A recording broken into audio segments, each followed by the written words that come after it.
Okay, Diva, she's here. She's a YouTuber. My name's Carrington. If you've never seen my face before, I am a musician who likes to talk about music, and I'm here to talk about the legendary, I'm claiming it now, Raye, with her second studio album, This Music May Contain Hope.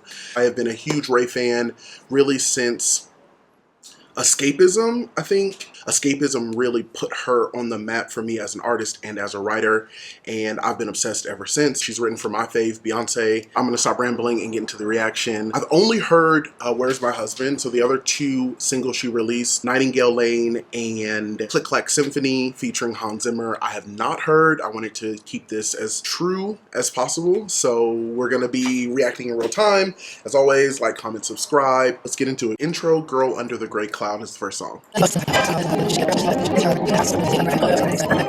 Is Raye the queen of intros? She did this on My 21st Century Blues in a way that really reminded me, I know she gets the Amy Winehouse comparisons all the time, but it really reminded me of seeing Amy Winehouse in like a shoddy blues club. And I don't mean shoddy in a disrespectful way, but kind of in this underground, if you know, you know. It made me feel like a local to whatever area she was performing in, and I was going to my favorite spot to see one of my favorite artists perform. And in this album, she has kind of set a very similar scene, not necessarily the blues club, but now seemingly we have left the club and stepped into more of her world, or the character that she wants this world to be around. She's left the club and now she's at the bar, the after hour spot, looking for love, looking for attention. So I'm excited to see where this is going. The next song is I Will Overcome. Listen, come on. I literally just made an Amy Winehouse reference and now she's saying it.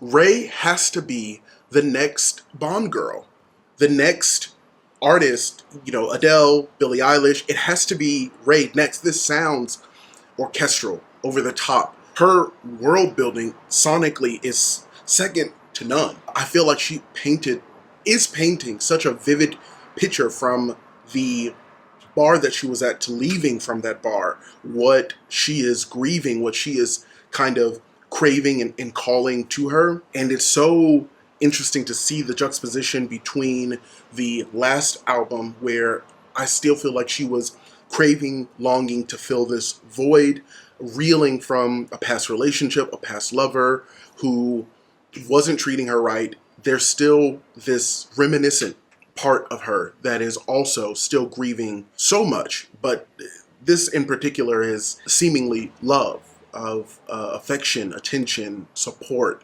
belief in this over-the-top, you know, dramatic, orchestral retelling of the story. And I live for the drama, so brava.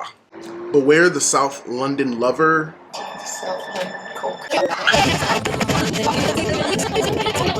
South London Lover Boy is the name of the song. This arrangement, nuts. Nuts. I'm gagged. I'm gagged. Raye, I'm gagged.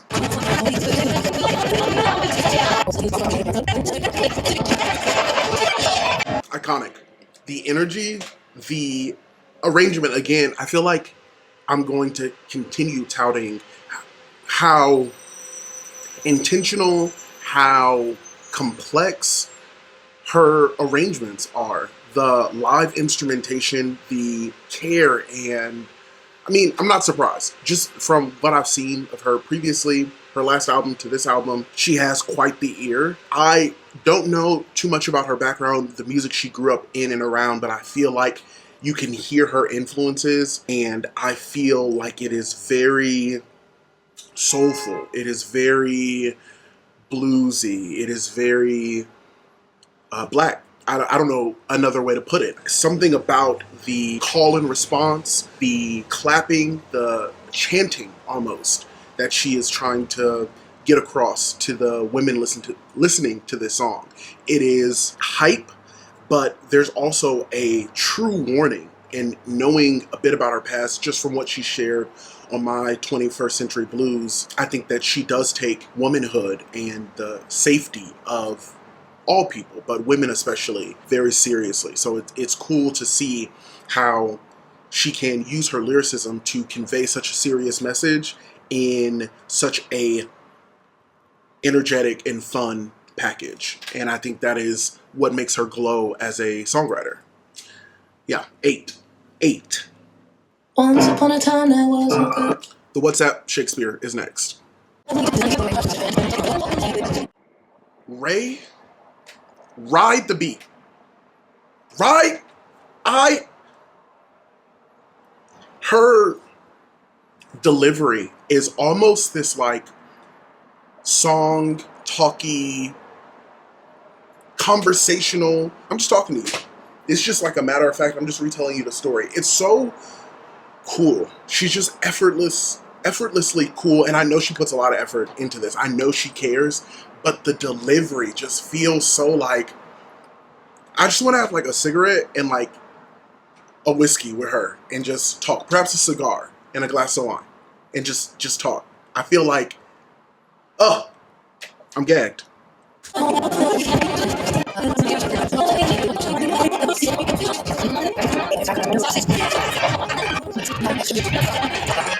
The drama that she is cultivating throughout this entire album will be studied.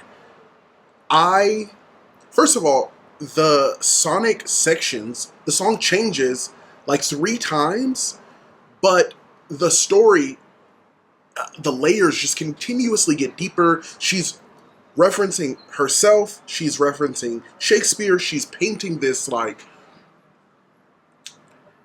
mosaic. I don't even quite have the words for what she's doing with songwriting, but this is a songwriter. This is somebody who just has such a beautiful way with words.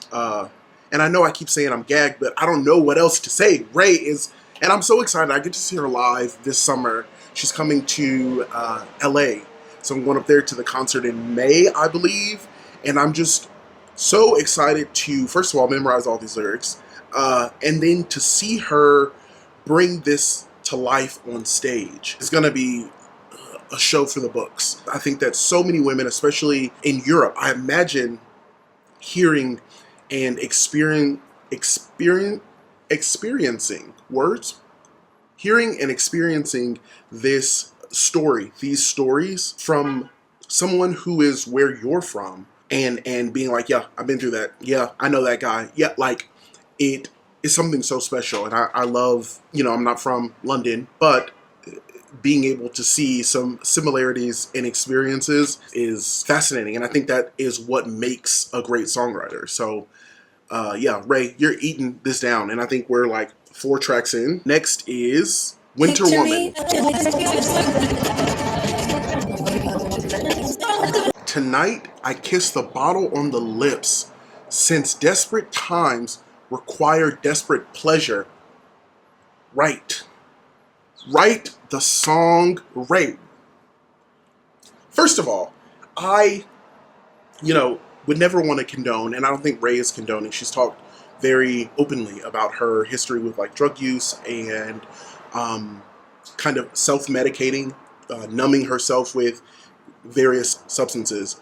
But I think it is so beautiful the way that she writes about her experience with love and pleasure and depression and all of these, ranges of emotions, while using alcohol almost as like lyrically a dancing partner. It is poetry. It is Shakespearean to me as a songwriter, as a musician, and I would adore to work with Raye one day. So putting that out there.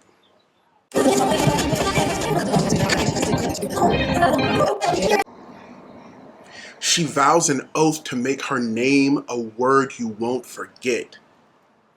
The get back of the century. Like, to fumble me, my name will be a word that you'll never forget. Gag. Gag. Gag. I'm gagged. The devil tried it. Hello? I literally got everything together.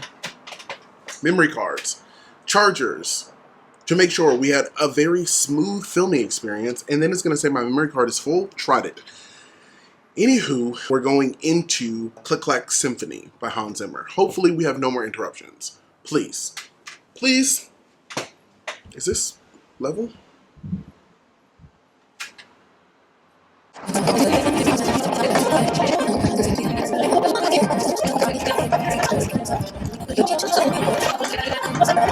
Okay, I just want to pause for a second because we're like halfway through the song. First of all, the length of all of these songs is amazing. I cannot stand a short song unless it is meant to be that way on purpose. I think of Jay-Z's Beach is Better. I think of Nile by Beyonce and Kendrick Lamar. I think that, you know, the music industry is really pushing this like TikTok, you know, low attention span ass music, and, you know, there's some bop somewhere in the midst, but for the most part, it is slop. And so I really appreciate Raye taking the time that if I have your attention, I'm really going to use it to say something. I think that, ironically, this is kind of like Raye's Run the World in the sense that she is not only calling on women to call on women. It's a reminder how important community is. It's a reminder how sometimes we need our people. Sometimes we need our friends around us to just get dressed up, to go out into the world, to live a little bit of life. It can't just be work and sleep and bills. And now more than ever, speaking as an American, it's feeling like that. It feels like it's getting worse. And this is like a little glimmer of hope in that the midst of this mess, which the album is called This Music May Contain Hope, so that makes sense. But I really love the orchestral, dark, edgy energy of this. Obviously Hans Zimmer is featured, I'm sure did the orchestral arrangement, and you can feel it. It feels, I mean, the entire album feels cinematic. It feels like a movie, and Raye has such a amazing ability to do that while simultaneously giving us bops, while simultaneously using her lyricism to make the shit catchy. And I have to give her her tens.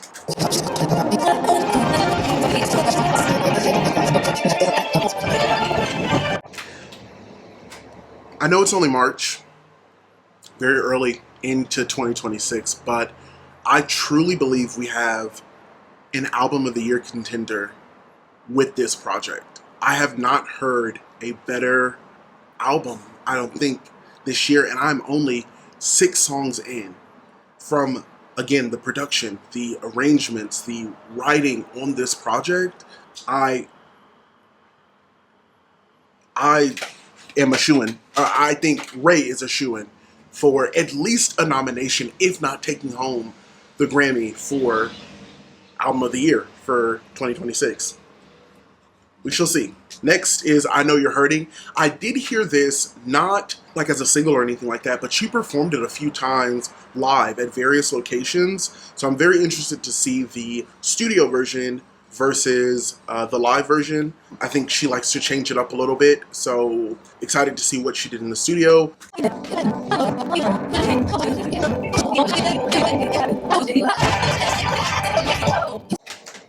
First of all, we're like a third of the way through, and vocals on a million.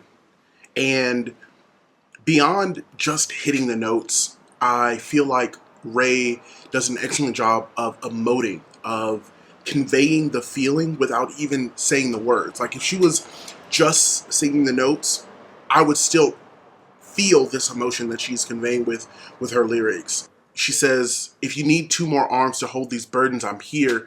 I said a prayer for you. I hope it's working. And I really do think not only is she talking to people in her life, friends and family, but she's sending this kind of wave of positivity out to each one of her listeners, because now more than ever, so many of us are hurting for one reason or another. And this is, to me, the job of an artist, to not only encapsulate what's going on in the times, reflect what's going on in the times, but to be a light, a beacon of hope in these times, to say that I'm here, you're not alone, and if my music can make you feel a little bit better, then I've done my job.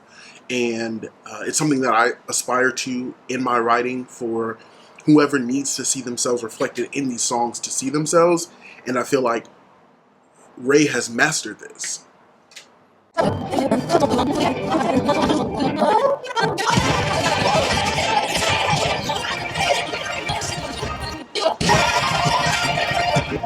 is wholly my fault for not editing the previous videos, leaving them on the memory card. So I take responsibility for this being more difficult for me. I don't even know if this is going to end up in the video. Just know that this is the third time I've started this camera because I had to remove content from the camera again to make space. Anyway, as I was saying before the camera cut off again, I Know You're Hurting is amazing. It's iconic. It is like a warm hug. Raye is singing her ass off. I don't know a better way to put it. It is just flat-footed singing. Mama is screaming in the best way. And right now, I think all of us could use a little scream.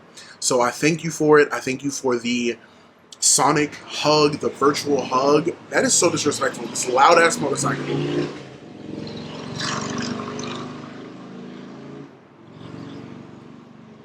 Disrespect. Thank you, Raye, for this song, for this album. First of all, it's beautiful. People are still raving about it on Threads, and I'm blown away. The next song, Lifeboat.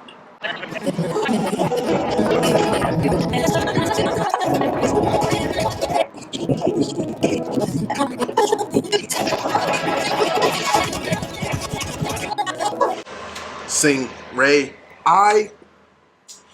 So if you don't know, previously Raye's musical space, how she started was very like electronic, four on the floor, kind of this pop dance music, and it wasn't necessarily calling to her. She can do it very well, but she wanted to, from what I've gathered, obviously I don't know her personally yet, she wanted to dig a little deeper sonically, and she was kind of shelved for a very long time, and she broke out on her own and stepped into what became My 21st Century Blues, which was her debut album. And to kind of have this full circle moment of the depth of the lyrics that she wants to write with the energy of the music that she came from with this song Lifeboat, I think is such a beautiful kind of your past and your present meeting, and I'm sure it was so healing for her to be able to go back to that sound, but on her own terms, in a way that she can truly be proud of. Like, she's really saying something in this song. It's such a mantra. It's such a like a chant, something that I feel like I need to hear, and so many people who hear this album are going to need to hear, that'll come back to it time and time again when life gets hard. It is so difficult, but having this to come back to kind of uplift your spirits. I think Raye was so intentional with this, and I love it. This song is... I hate the way I look today.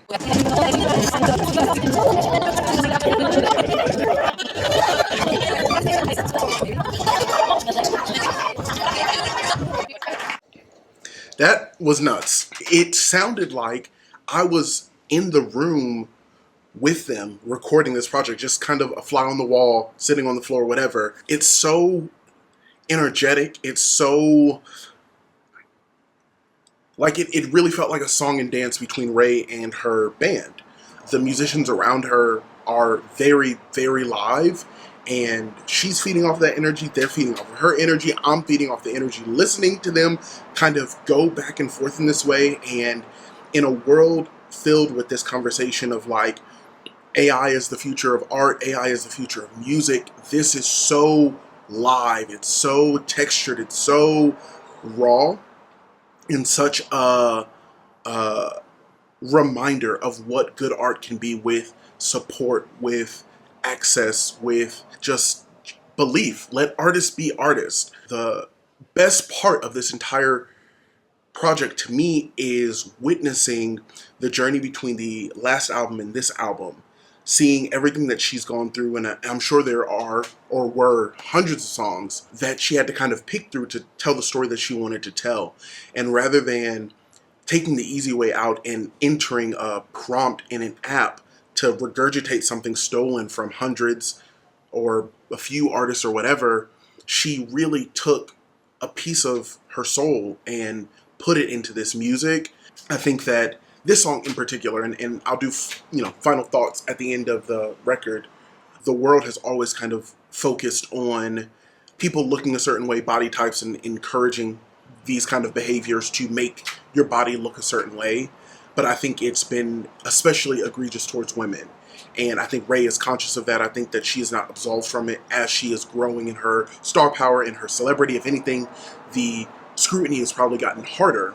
And so I Hate the Way I Look is a tongue-in-cheek kind of way of having this honest conversation of like, I don't care how famous that I get or how beautiful I look on stage, there's still a part of me that wants to change pieces of me to look like that person or this person. I think that men, women, non-binary divas can all kind of relate to that of wanting to change pieces of ourselves to be more accepted or be more attractive or, you know, whatever reason. And I appreciate her. She's talked about her body and kind of put her relationship with her body on display multiple times, both in the music and live performances, to say like, I want to remove this shame, I want to remove this stigma, let me just put it out there. I'm uncomfortable with this, that, and the other, let me show you, in hopes that other people feel that power as well. So I loved it. I think it was very fun. I love the instrumentation. The band is on 10.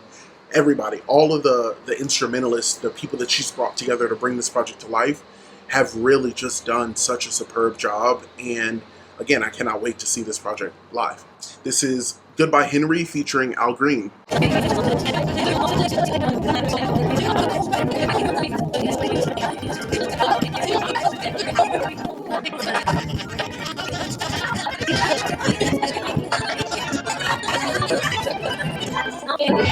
The key changes. Raye, please, a vocalist, a nasty vocalist. That was beautiful. I think that I love when an artist can take something sad, heartbreaking, something that I'm sure tore her into a million pieces at the time, and kind of, I keep saying world building because that's what it is to me. She's building this joyful, almost bittersweet world around this very sad memory. And if you've ever had to let someone go that you loved, that you obviously would never want to let go, but it's just not working for one reason or another, you know it's this bittersweet, like, I know we're better off apart, but I want to be together because I love you. And I think she did a beautiful job of encapsulating that feeling, of bringing Al Green in to kind of do this dance with her. Again, she does such a good job of honoring the people that have obviously inspired her, uplifting and really carrying that torch for not only herself, not only for them, but for the next generation of singers that are going to come through and maybe discover an artist because of an artist like Raye. This is beautiful. Next up is Nightingale Lane. This was a single that I did not listen to, but I've heard good things, and I think there's a music video out for this, or like a live performance. So I'll check that out after this. Okay, this is Nightingale Lane, and then we'll listen to Skin and Bones. Nightingale Lane.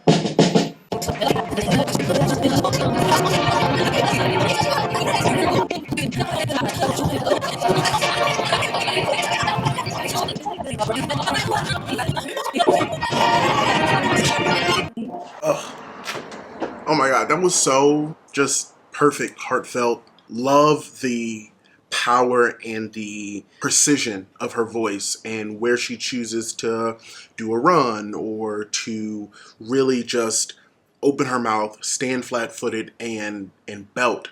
There's so much power in the voice. As a vocalist, there's something so cathartic and releasing about pretty much screaming, but obviously in key, on pitch. It feels healing to me to listen to this, and I'm hoping for her as well, again, to live such a visceral, what seems visceral experience of losing a lover like this and trusting that the universe, God, whoever you believe in, has something else in store for you. That if you've been loved once, you can be loved again, is something so beautiful, so hopeful. And I understand why she released this as a single. And now we will get into Skin and Bones, which tried to play before this on Tidal. I don't know what was going on. Maybe it's my Tidal. Maybe I need to update it. But anywho, Skin and Bones.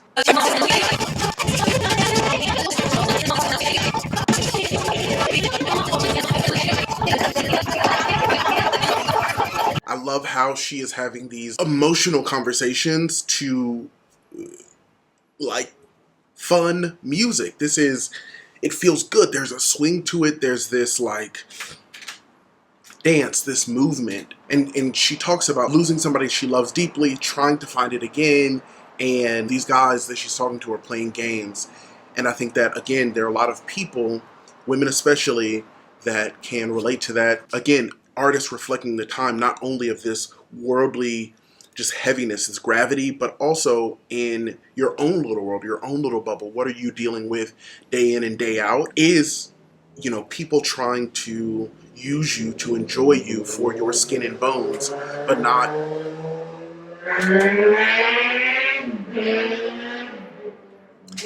Today is motorcycle riding day, I guess. Not trying to get to know you for your soul, because it would be so much easier for you to have more of my skin and bones if you would love me, is what I take from what Raye is saying. The next song is Where's My Husband, which I know front to back. This was the lead single of the album. I could not wait. And it is interesting to see the placement of this. This is track 13 of 17, so really towards the end of the album. But from everything that's been set up thus far, it clearly fits. I understand where it fits, or why she put it where she put it. And so I'm gonna skip to the end of the song and let it flow into Fields featuring Granddad Michael, which I presume is her grandfather.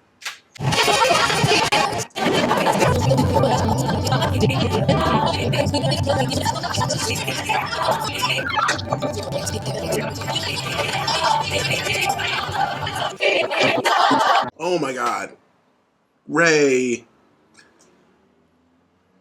that was so good. That was so good. I am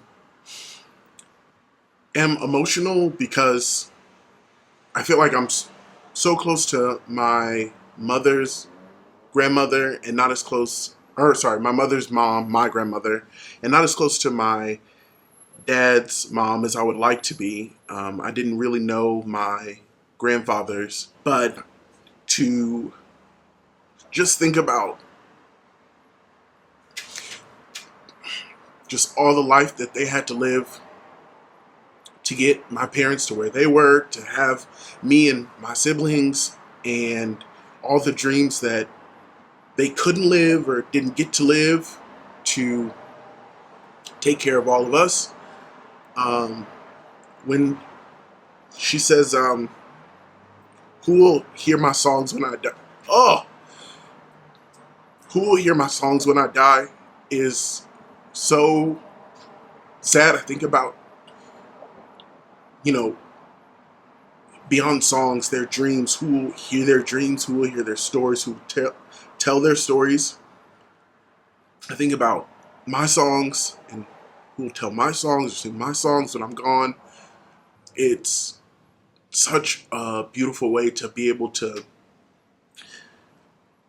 capture their voices and have them on record forever.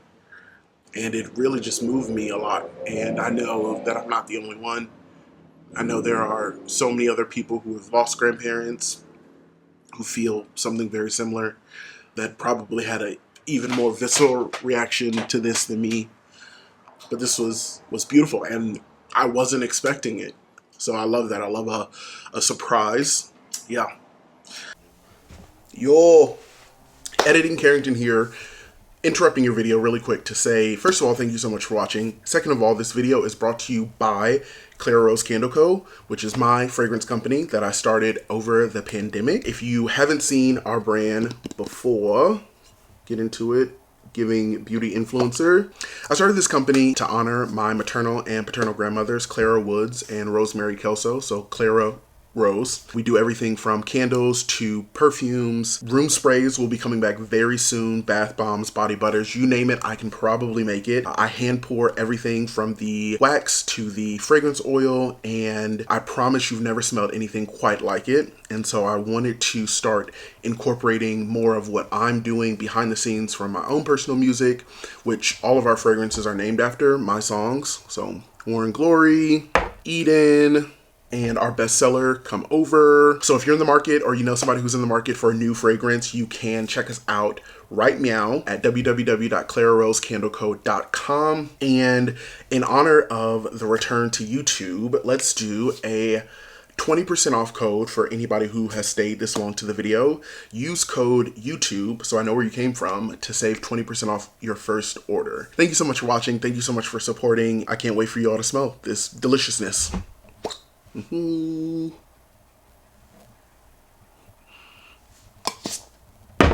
The next song is called Joy, featuring Absolutely and Ama, and I believe both of these are her sisters. I've seen them come out and perform with her a little bit, so we're staying on the family train.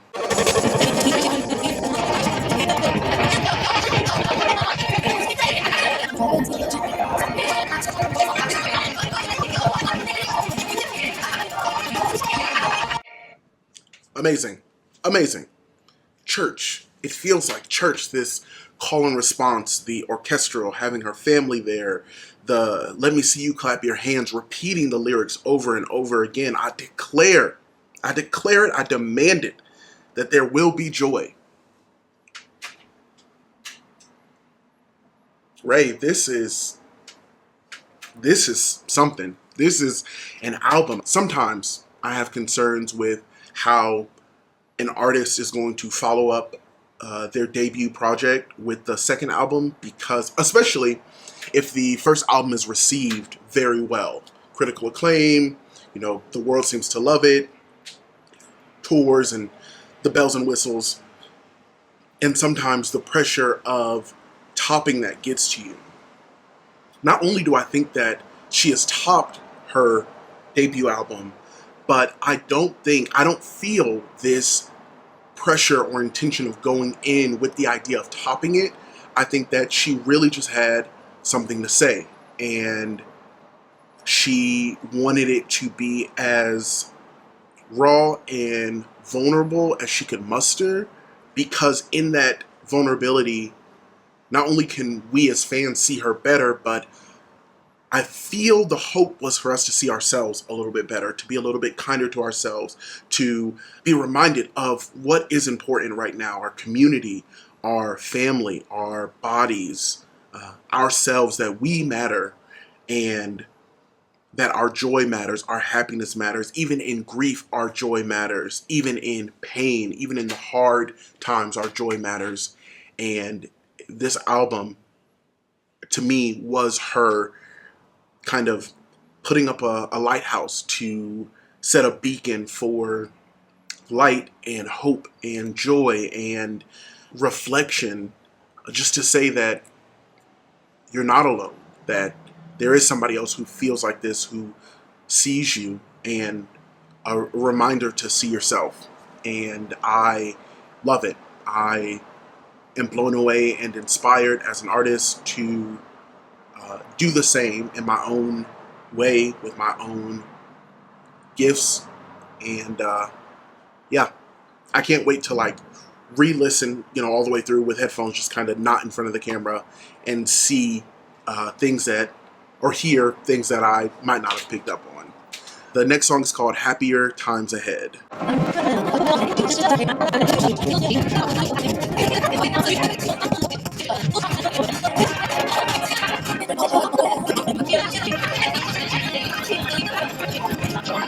All right, darling. That end really reminded me of Amy Winehouse. I know she's gotten the comparisons a lot. I enjoyed that song. I think that it is kind of a continuation of Joy, which was the previous song.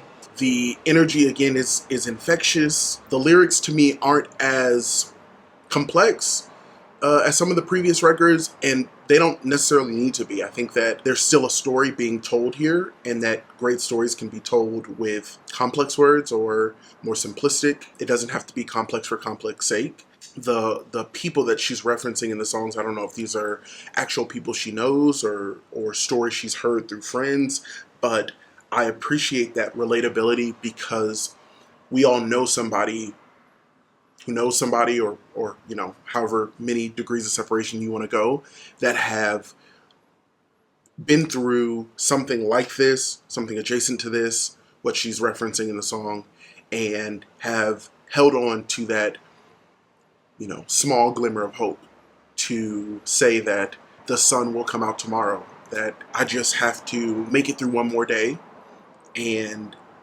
It might not be today, it might not be tomorrow, it might not be next week, but it does get better. And that's something that I firmly believe in. And that's something that I need to be reminded of, that I think a lot of people need to be reminded of. And what a beautiful way to put it on vinyl so that when you need that reminder, it's a click away. The last song is Thin, aptly named. 6 minutes and 27 seconds to end the record. Raye, I adore you for really taking the time to create these stories, these narratives in these songs, taking your time, letting the music breathe, letting the instruments breathe. It's been a beautiful journey. I've thoroughly enjoyed myself, and I don't really want it to end yet, but we have to go. So let's get into Finn.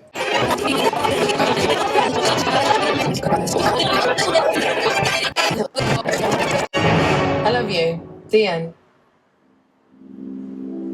So good. So good. I cannot recommend this album more. Start to finish, I enjoyed the ride. I cannot wait to go back and really sit with it. I want you all to listen to it. Please do not take my word for it. Find something in this that speaks to you. Raye, I feel the gratitude you feel to us as fans, as listeners, for your music, for your art.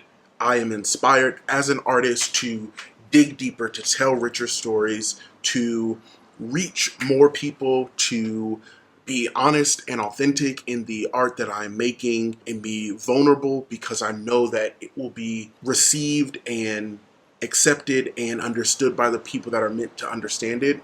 I appreciate you really taking the time there at the end, not only to thank us in such a beautiful way, but to really uplift and provide credit to the people who made this album possible. I've never heard an artist do that before, and now I'm thinking, as an artist doing something like that, to really thank each and every person who put a little bit of themselves on this project. I couldn't imagine like working on it, turning in my pieces and then moving on to the next project, finally hearing it when it comes out, and then to hear my name recognized, I'm sure was so special to them. I'm sure they had a blast making this, and I can't wait to get lost in this music, to learn the lyrics, front to back, up to bottom, down to top, all of that, so that when I see you live in LA, I'm there screaming my heart out. Thank you all so much for watching. I'm sure this is a long one. I'm gonna do my best to cut it down. Check out my Patreon if you want videos like these early. I am committing to be more present online on social media because I do want to be in this space. I do want to create not only reactions, but music videos and things of that nature. So thank you all for being along on this journey with me. Share it with a friend, listen to this album, and until next time, I will see you later. Bye.